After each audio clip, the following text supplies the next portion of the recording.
Hello, today we're going to talk about bond enthalpies. So remember that when you are performing a chemical reaction and you're breaking bonds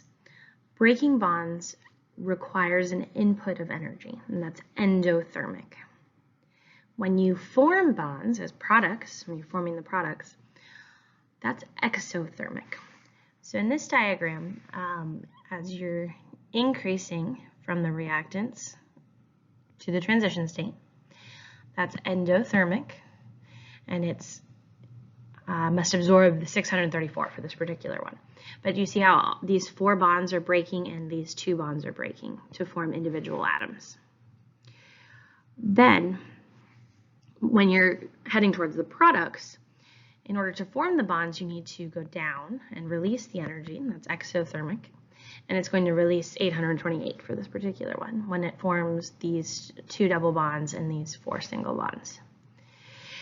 And so, because endothermic, when you're breaking the bonds, that's positive. Exothermic, you're releasing energy, that's negative. You're forming the bonds. In this particular situation, you are releasing more energy than you are taking in. So that means that it's negative overall. It's exothermic overall. The reverse would be true. If you had an endothermic overall reaction, you would have to take in more energy than you release. But that's how that kind of works with breaking and forming of bonds. Be really sure to keep that straight in your head. Okay, so if we know what's called the bond enthalpy, the bond enthalpy is the energy required to break the bonds.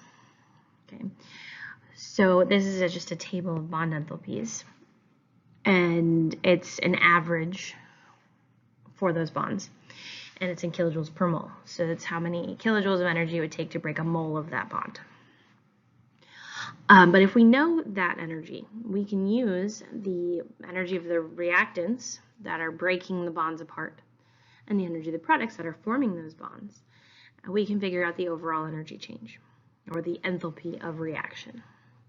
So the equation here is that the overall heat of reaction, enthalpy of reaction, is equal to, when you add up the sum of all of the bonds broken, remember that's endothermic, so that's positive, and you subtract the bond enthalpies of the bonds formed. And the reason we're subtracting is because when you're forming bonds that's exothermic, it's being released.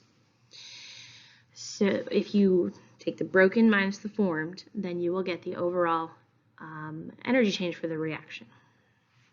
So I highly recommend you actually draw out the reactants and products so you can really see which bonds are being broken and which ones are being formed. So let's look at an example. We have a reaction CH2Cl2. Okay, so carbon forms 4 bonds. CH2Cl2.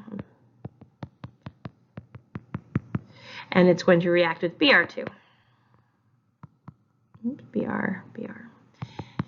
So I draw that. Those are my reactants. And it's on the product side, we're forming CH2Br2.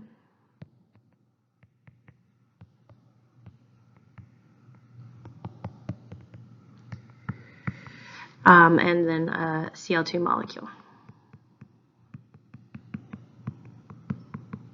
Okay, so that means that for this reaction to happen, I need to break the carbon-chlorine bonds and the bromine-bromine bond.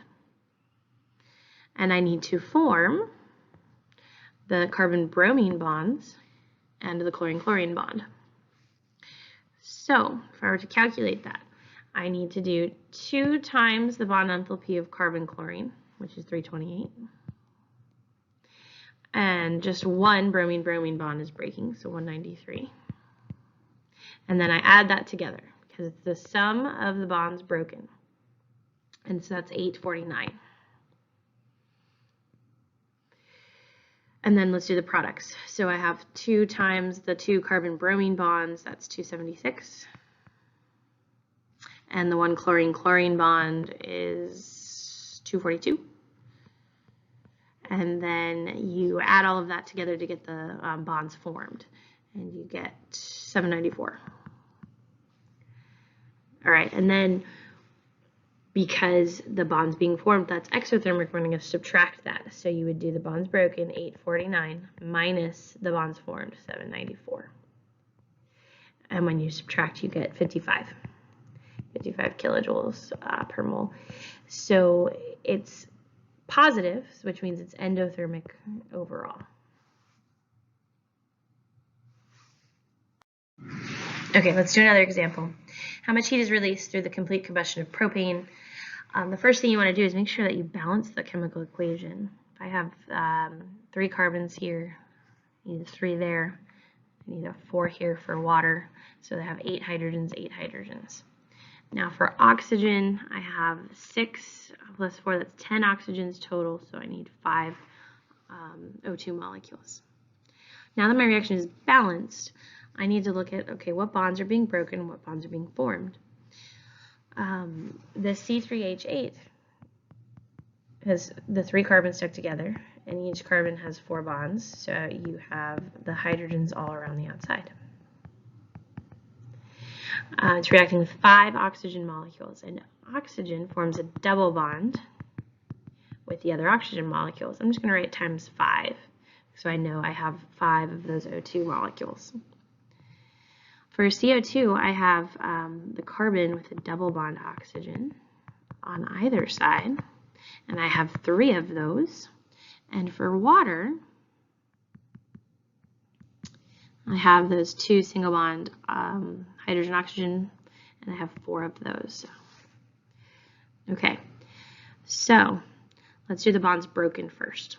Okay, I'm using a table of values from the previous slide, but I just wrote them down so I didn't have to flip back and forth.